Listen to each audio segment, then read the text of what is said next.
बिस्मिल्लाहिर्रहमानिर्रहीम। अस्सलाम वालेकुम। इस्लामाबाद फाइल्स के नए वीलॉग के साथ हाजिर है। आज हम बड़ी एक अहम डेवलपमेंट पे बात करेंगे और पाकिस्तान एयर फोर्स की जो सलाहियत है जैमिंग के हवाले से उसके ऊपर हम इसके ऊपर डिटेल वीलॉग करेंगे आज का। और ज़ाहिर है स्टोरी जो हम कर रहे हैं कि how Indian spy plane disabled by Pakistan air force in electronics warfare की बात करेंगे हम। Faisal Raza Khan, social media circles, अब कुछ रवायती मीडिया पर भी ये बात की जा रही है कि पाक फ़ज़ाइया ने एक इंडियन त्यारे को, जो जासूस त्यारा था, साज़ दफ़ाई मालूमात इकट्ठे करने की कोशिश में अपनी फ़ज़ाई हदूद की तरफ बढ़ते देख कर उसको जैम किया। तो ये एरिया वही सरक्रीक वाला एरिया था या क्या? इसकी डिटेल्स थोड़ी सी बिस्मिल्लाहिर्रहमानिर्रहीम। जी बिल्कुल इमरान साहब, देखें अभी तक इसकी सरकारी सतह पे पाक फ़िज़ाइया की तरफ से या किसी भी ऐसे मुस्तनद जगह से तस्दीक तो नहीं है, लेकिन हमारे ज़राए जो है इस चीज़ को कंफर्म कर रहे हैं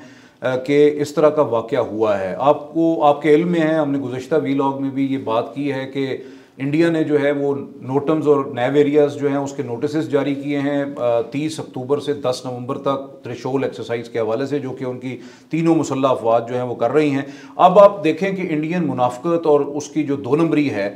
उसको आप देखें कि बिल्कुल ये बिल्कुल वो जो एक नाम नहाद ऑपरेशन सिंदूर शुरू किया गया था, उससे पहले जो हरकतें इंडिया ने की उसी की बेस के ऊपर उन्होंने अपना एक इलेक्ट्रॉनिक वॉरफेयर और इंटेलिजेंस तैयारा जो है, जो कि हमारी मालूमात के मुताबिक जो है ये न सिर्फ उनकी इंडियन फ़िज़ाइया इस्तेमाल करती है, बल्कि ये बेसिकली रॉ जो है जो उनकी रिसर्च एंड एनालिसिस विंग बदनामे ज़माना जो उनकी खुफिया एजेंसी है उसके तहत इस्तेमाल होता है। और फिर ये इंटेलिजेंस जो इन्फॉर्मेशन होती है ये वो शेयर करते हैं अपनी ट्राई सर्विसेज के साथ। ये तैयारा पहले उन्होंने बाहर भेजा, उसके बाद उन्होंने मुत्तहिदा अरब अमारात अबू धाबी से ये तैयारा जो है वो परवाज़ करता है और उसके बाद जो है ये रूट लेता है कराची के सामने से, यानी गवादर और इसके सारे एरिया से होता हुआ कराची की तरफ जो है वो मूव करता है। और बुनियादी तौर पे जो है इसका एरिया कराची, सरक्रीक और बुहरा अरब का एरिया था सारा, जो यही वो एरिया है जहाँ पे ये मशकें होनी हैं। और इसी एरिया के हवाले से पहले वो इंटेलिजेंस मालूमात इकट्ठी कर रहा था। इस तैयारे के ऊपर जो है ये बेसिकली जो गल्फ स्ट्रीम G550 तैयारा है इंडियन एयरफोर्स का, और इसके ऊपर जो है वो इजरायली साख्ता सिंथेटिक अपर्चर रडार जो हैं, बड़े पावरफुल रडार होते हैं, हाईटेक आलात से ये लैस है। बुनियादी तौर पे इसका काम जो है वो हाई रेजोल्यूशन इमेजरी जो है उसको हासिल करना है, हसास डाटा जमा करना है, मुख्तलिफ अहदाफ का तयन और कोऑर्डिनेट्स जो हैं वो इकट्ठे करने हैं ताकि किसी भी जंगी सूरत हाल की सूरत में वो मुख्तलिफ अहदाफ को बासानी निशाना बना सकें। अच्छा, इसका मकसद जो है, अब ये 2 ही निकात होते हैं, या तो आपके सैटेलाइट इमेजरीज होती हैं, सैटेलाइट डाटा होता है, सैटेलाइट इंटेलिजेंस होती है, या फिर जो है ना आप इलेक्ट्रॉनिक वॉरफेयर तैयारे इस्तेमाल करते हैं ये इस किस्म की मालूमात को इकट्ठी करने के लिए। अब इसमें ख़ास तौर पे जो इजरायली साख्ता रेडार्स हैं उसकी मदद से 170-180 किलोमीटर के सरकमफ्रेंस के अंदर मुख्तलिफ जो मालूमात हैं वो आप इकट्ठी कर सकते हैं। अच्छा, इस वक्त जो है इस अमर की तस्दीक जो है 23 अक्टूबर 2025 को जो है वो इंडियन फ़िज़ाइया भी उसके, क्योंकि कुछ इजलास हुए हैं उसकी मैं डिटेल आपको बाद में बताऊंगा। ये इलेक्ट्रॉनिक वॉरफेयर और इंटेलिजेंस गैदरिंग का जो तैयारा है इसमें इलेक्ट्रॉनिक इंटेलिजेंस और इंटेलिजेंस सर्वेलेंस और रिकॉनेसेंस ISR के जो मुख्तलिफ एस्पेक्ट्स हैं उसका ये वर्जन है। अबू धाबी से नई दिल्ली ये जा रहा था और इसने अपना फ्लाइट पाथ जो है वो चेंज किया, दौरान परवाज ने तब्दील किया और पाकिस्तानी समुद्री हदूद और साइली इलाके की तरफ जो हमारा एक्सक्लूसिव इकोनॉमिक जोन है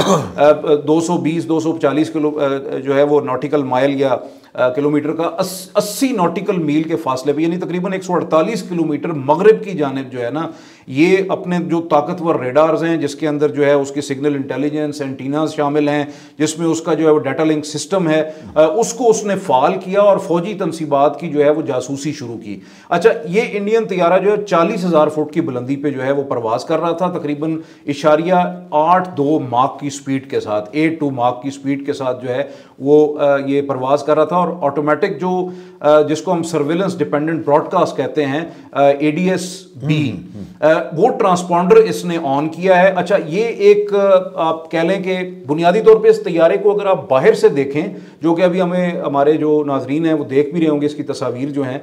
ये तैयारा बज़ाहिर जो है वो नहीं लगता कि ये कोई जो है वो फौजी तैयारा है या कोई इंटेलिजेंस इकट्ठी करने वाला तैयारा है। इसकी शेप बेसिकली ऐसी है जैसे कि सिविलियन तैयारा है, ट्रांसपोर्ट। और जब वो ट्रांसपॉन्डर उसने ऑन किया ना, तो उसका बुनियादी मकसद ये था कि वो अपने आप को एक सिविल एयरलाइनर जो है ना वो डिक्लेयर करे और शो करे। अच्छा, इसने जो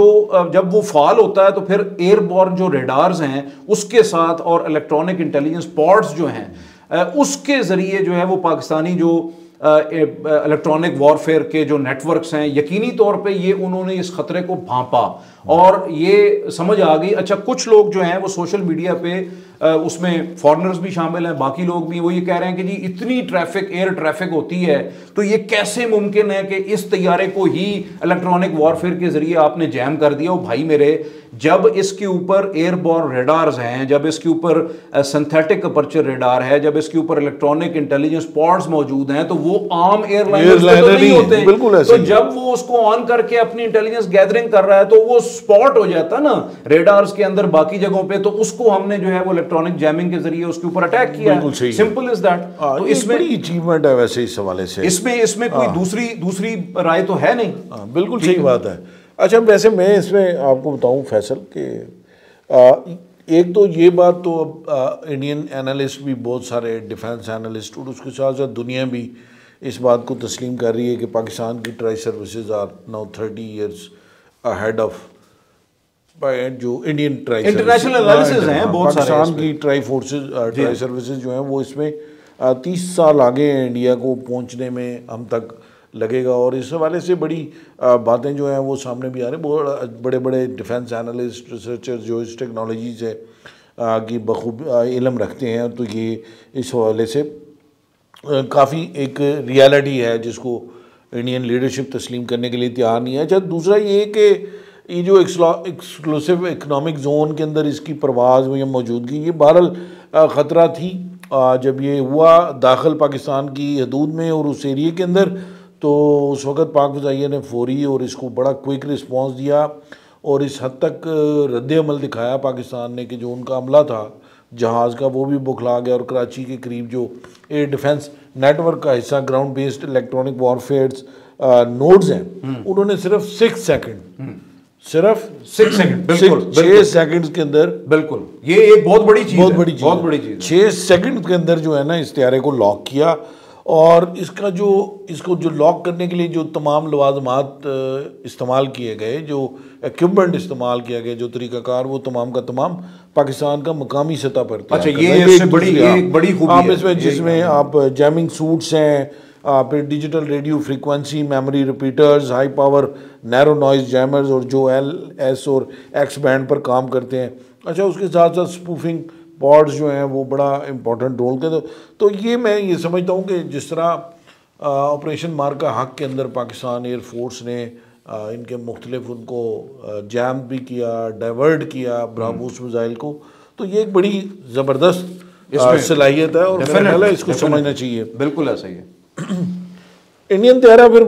भाग गया फिर वहाँ से। इमरान साहब, ज़ाहिर है देखें इसमें मुमकिना तौर पे जो पाक फ़िज़ाइया ने इंडियन तैयारे के जो मॉड S ट्रांसपोर्टर जिसकी हम बात कर रहे हैं,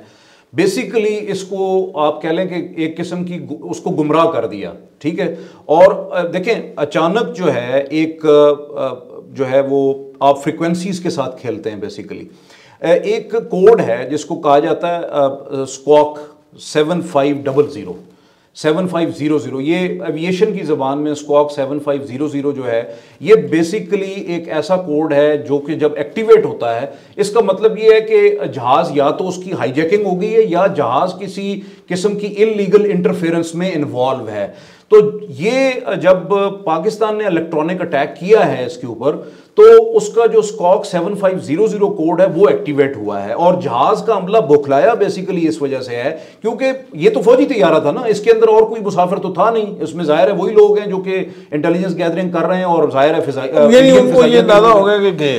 हम गए ठीक है जी। अच्छा, अब ये जो है कोड जाहिर है जब ये जनरेट होता है तो करीबी कोई भी एयर ट्रैफिक कंट्रोल है उसके पास ये सिग्नल जाता है कि शायद ये तैयारा खतरनाक सूरत हाल से दो चार है या हसास किस्म की सूरत हाल जो है वो उसमें इन्वॉल्व हो चुका है। अच्छा, इस अमल से बेसिकली इंडियन तैयारे का अमला बुखलाया है और ये क्योंकि तैयारा सिविल नहीं था, फौजी जासूस तैयारा था, हाईजैकिंग मुमकिन नहीं है। अज खुद एक सिविल तैयारा जो है वो एक जासूसी की भेस में इंडियन एयरफोर्स का ये तैयारा गैर कानूनी तौर पे एक अमल कर रहा है किसी दूसरे मुल्क की फिजाई हदूद के अंदर जाने की और वहां पे जो है वो जासूसी करने की। तो ये पहला इलेक्ट्रॉनिक अटैक था। पाकिस्तान की फिजाई हदूद में उस तरह दाखिल नहीं हुआ। नहीं, आप ये कह लें कि ये एक्सक्लूसिव इकोनॉमिक जोन के एज पे था क्योंकि जो इजरायली टेक्नोलॉजी, जो सिंथेटिक अपर्चर रडार या दीगर जो इसके अंदर इस्तेमाल हो रहे थे वो बेसिकली इस काबिल जरूर हैं कि वो 180-170 किलोमीटर दूर से गैदरिंग कर सकते हैं इंटेलिजेंस की। तो ये पहला इलेक्ट्रॉनिक अटैक था और पहला पैगाम था पाकिस्तान की तरफ से कि जनाब आप यहां से निकल जाएं वरना आप शूट डाउन भी हो सकते हैं। ठीक है, इसके बाद इंडियन तैयारे ने जो इसका इलेक्ट्रॉनिक इंटेलिजेंस की जो रिसीवर्स थे उसमें मनफी 120 डेसिबल जो मिलीवॉट की जो नॉइज है वो जनरेट की गई। अच्छा, उसके बाद इसके जितने आलात थे ना, जो एवियोनिक्स थे, वो टोटल ब्लैकआउट हो गए। अच्छा, अब जब ब्लैकआउट हो गए तो ये एक दूसरा एक ऐसा अमल है जिससे उन तैयारे का अमला जो है वो ये समझता है कि शायद तैयारा जो है वो क्रैश ना हो जाए। ठीक है, तो तैयारे का जो नेविगेशन निज़ाम था जिसमें इनर्शियल नेविगेशन सिस्टम और उसका जो GPS सिस्टम है, ठीक है, वो ज्योग्राफिकल पोजीशन जो है वो भी शामिल थे। इसको धोखा दिया गया और इसको इंडियन बेसिकली इसने जाना था भुज, गुजरात का जो इलाका भुज है वहां पे इनका एयर स्टेशन भी है, वहां जाना था। लेकिन इसके जो एवियोनिक्स थे और इसके जो सिग्नल्स आ रहे थे वो ये बता रहे थे कि आप 120 नॉटिकल माइल जो है वो या 222 किलोमीटर जो है वो मशरक की जानिब जो है वो आप टिल्ट कर गए हैं, आप भटक चुके हैं। और ये इंडियन एयरबॉर्न अर्ली वार्निंग जो कंट्रोल निज़ाम है या उससे मुंसलिक जो लिंक 16 है 16, ठीक है, उसका जो डाटा लिंक कनेक्शन था ना वो 4 सेकंड में मुनक़ते हो गया। ठीक है जी, अब इनके पास कोई ऐसी कम्युनिकेशन नहीं है, डाटा लिंक नहीं है, इनका GPS INS उनको जो है मुकम्मल तौर पे गुमराह कर रहा है और वो एक किस्म की ऐसी सिचुएशन में घिर गए कि उनको बिल्कुल अंदाज़ा नहीं था कि हम इस वक्त कहाँ हैं, कौन से सर्कमस्टांसेस हैं। इंफॉर्मेशन लेना या इंटेलिजेंस गैदरिंग करना तो दूर की बात है। अच्छा, इसके नतीजे में इंडियन तैयारे ने हंगामी तौर पे 4000 फीट फी मिनट के हिसाब से जो है उन्होंने इस शरह से डाइव किया, उन्होंने इमरजेंसी डिसेंड किया और तकरीबन जो 40,000 फुट पे ये तैयारा जो है वो परवाज कर रहा था वो 28,000 फुट पे आया। और उसके बाद जो है इस तैयारे ने वहाँ से निकल के बहरा अरब की तरफ ये भागा। ठीक है, वहाँ से ये इसने डाइवर्ट किया अपने आप को और इस वक्त जो सैटेलाइट इमेजरी जो है वो नज़र आ रही है, इसमें तैयारे को बिल्कुल देखा जा सकता है कि ये कराची के बिल्कुल करीब से जो एक्सक्लूसिव इकोनॉमिक जोन के एज से जो है ये तैयारा जो है वो दोबारा बहरा अरब की तरफ इसने जो है ना वो अपना रुख मोड़ा है। और उसके बाद जो है उसके ऊपर जो है ये एक उनका इलाका है, मेनली आप कह लें वहाँ का इलाका है जहाँ की तरफ जो है ना इसको रेडार्स ये कह रहे थे कि भाई आपने यहाँ जाना, हालांकि उसने वहाँ नहीं जाना था। तो बुनियादी तौर पे ये इलेक्ट्रॉनिक वॉरफेयर की एक पूरी जो है वो मैं समझता हूँ कि नेटवर्क सेंट्रिक गेम है जिसके ऊपर जो है वो पाकिस्तान को ये फतह हासिल हुई है और ये तैयारा जो है ना वो डाइवर्ट हुआ। अच्छा, पाकिस्तान एयरफोर्स ने 4 मई फिर 6 और 7 फिर 10 मई जो कुछ इंडिया के साथ किया, वैसे तो हम इलेक्ट्रॉनिक्स वॉरफेयर के ऊपर जो पाकिस्तान की कैपेबिलिटीज़ हैं जी हाँ उसके ऊपर हम प्रोग्राम्स कर चुके हैं। उनका लिंक भी हम उसमें दे देंगे डिस्क्रिप्शन के अंदर। तो आप नहीं समझते कि ये काफ़ी है इंडिया के लिए लेसन टू लर्न, या इसकी कोई सरकारी तस्दीक वगैरह भी नहीं हो रही? जो देखें इमरान साहब, आप अभी थोड़ी देर पहले हम बात कर रहे थे इंडिया के फील्ड मार्शल मानिक शाह के हवाले से। देखें, अगर तो मिलिट्री क़यादत जो है वो मिलिट्री के जो प्रोफेशनलिज्म है, जो रूल्स हैं, रेगुलेशंस हैं, जो उनकी नॉर्म्स हैं, अगर तो इसके ऊपर कोई मुल्क चले तो ये बहुत बड़ा तमाचा है, बहुत बड़ी जूती है और सीधी चेहरे पे पड़ी है। बिल्कुल ठीक है, अगर कोई समझे तो। लेकिन मसला ये है कि इंडिया जो है एक ढीठ मुल्क है बुनियादी तौर पे, और जो उसके अंदर इस वक्त क़यादत है एक इंतहा पसंद दहशतगर्द क़यादत है मोदी सरकार की सूरत में और हिंदुत्वा की जो आइडियोलॉजी है, नज़रिया है उनका, उसके मुताबिक वो समझने वाले नहीं हैं, वो मज़ीद जूतियाँ चाहते हैं। और ये बात तो दुरुस्त है कि अभी इसकी कोई तस्दीक, मैंने पहले भी कहा कि सरकारी सतह पर इसकी कोई तस्दीक नहीं है, लेकिन मुख्तलिफ ज़राए बहरहाल ये तस्दीक कर रहे हैं कि इंडियन फ़िज़ाइया ने अपनी सिविल एविएशन अथॉरिटी को एक रिपोर्ट पेश की। ये दो चीज़ें हैं, एक रिपोर्ट उन्होंने पेश की है और उस रिपोर्ट में उन्होंने कहा कि इस तैयारे को, ये जो गल्फ स्ट्रीम G550 है, इसको जो है वो गैर मुतवक्के तौर पर GPS एनोमली का सामना करना पड़ा। इंडियन फ़िज़ाइया के हेडक्वार्टर में एक हंगामी इजलास भी हुआ इस सारे वाक़े के बाद, और इसमें उन्होंने तस्लीम किया, अब वो ओपनली तो ज़ाहिर है तस्लीम नहीं कर सकते, उनकी शिकस्त होगी, लेकिन उन्होंने तस्लीम किया कि ये पाकिस्तान का, जैसे आपने भी कहा कि मकामी सतह पर जो है तैयार करदा सिस्टम है, जिसको हम डिजिटल रेडियो फ्रिक्वेंसी मेमोरी जो है वो सिस्टम कहते हैं, DRFM, और इस सिस्टम के तहत जो है ये जो एलेंट या ISR का G550 तैयारा है, इसको न सिर्फ जो है तमाम पॉड्स उसके नाकारा हो चुके थे, अगर ये ज़्यादा देर जो है ये तैयारा पाकिस्तान की फ़िज़ाई हदूद में रहता तो ये भी ख़दशात थे कि ये तैयारा क्रैश हो सकता था। अच्छा, अब पाकिस्तान ने मकामी सतह पर ज़ाहिर है active electronically scanned array radars हों, जैमिंग स्वीट्स हों, सिंथेटिक अपर्चर रेडार्स हों, इलेक्ट्रॉनिक वॉरफेयर हो, इसके साथ इलेक्ट्रॉनिक काउंटर मेयर्स या इलेक्ट्रॉनिक काउंटर मेयर स्वीट्स हों, ये पाकिस्तान जो है मकामी सतह पर अब तैयार कर रहा है, और इस वाक़े में भी ज़ाहिर है मकामी टेक्नोलॉजी जो है वो इस्तेमाल हुई हैं। अब इसमें अहम बात, crux of this whole scenario क्या है कि पाक फ़िज़ाइया ने न कोई मिसाइल फायर किया, ना ही इस तैयारे को कोई वार्निंग शॉट्स फायर किए गए, ना ही किसी सॉफ्टवेयर पावर के ज़रिए जो है सॉफ्ट एयर पावर के ज़रिए इस भारतीय तैयारे को सिर्फ शर्मिंदा किया है और उसको मार भगाने में पाक फ़िज़ाइया कामयाब हुई है। अब देखें कि तकनीकी तौर पे ये अक्कासी करता है कि पाकिस्तान की जो इलाकाई सतह पे एयर पावर है वो किस नहज पे है, और पाकिस्तान के जो ये एक स्ट्रेटेजिक पैगाम भी है कि पाक फ़िज़ाइया जो है वो इस वक्त जो पाकिस्तान की फ़िज़ाई हदूद है वो न सिर्फ नाकाबिले तस्खीर है, बिल्कुल, बल्कि कोई भी किसी किस्म की जासूसी या हमला करने की कोई भी कोशिश होगी ना, उसको वो मुकम्मल तौर पे नाकाम होगी, और पाकिस्तान एयरफोर्स ने अपनी जो इलेक्ट्रॉनिक बर्तरी है वो एक बार फिर साबित की। आज के लिए इतना ही। आपसे फिर एक दफ़ा गुजारिश है कि हमारे चैनल को सब्सक्राइब ज़रूर करें। Thank you very much. खुदा हाफिज़।